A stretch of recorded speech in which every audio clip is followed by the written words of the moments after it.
Decine di aziende, istituzioni e oltre 160 partecipanti tra lavoratori, consulenti, formatori e tecnici hanno partecipato ad Armonia in Pratica, la 2 giorni organizzata alla Tergas di Noventa di Piave, dedicata al tema della sicurezza sul lavoro e formazione, con convegni e prove pratiche. Il tema è fondamentale, non basta parlarne, ma come oggi fare delle azioni concrete.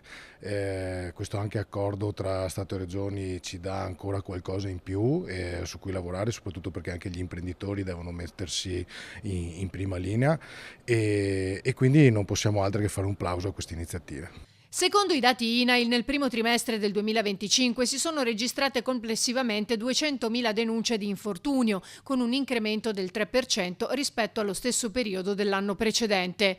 Tra queste, le denunce di infortunio con esito mortale sono state 195, segnando un aumento del 2,5%. Ma quali sono le criticità che vengono riscontrate nei luoghi di lavoro? Carenza di formazione a carico sia dei lavoratori che di tutta la catena della sicurezza nelle aziende, quindi anche dei preposti, degli RSPP e anche dei datori di lavoro.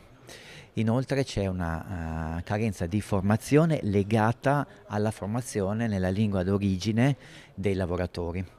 Perché vediamo che tante volte quando sentiamo il lavoratore che si è infortunato che parla una lingua estera e noi abbiamo bisogno dell'interprete, ci domandiamo ma come avrà fatto questo signore ad avere una formazione efficace visto che capisce magari solo la lingua araba o lingue balcaniche. L'iniziativa è promossa dalla società di consulenza e formazione Armonia di San Donà di Piave in collaborazione con Confapi Venezia e Apindustria Servizi SRL. Il tema è un coinvolgimento diverso dell'imprenditore in tema di sicurezza e formazione sul lavoro.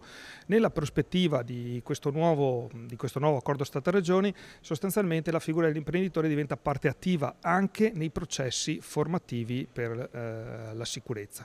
Quindi quello che noi diciamo da sempre e che penso da sempre sia come imprenditore sia come rappresentante di un'associazione di categoria, è importante che gli imprenditori considerino la sicurezza sul lavoro una parte importante delle loro abilità imprenditoriali.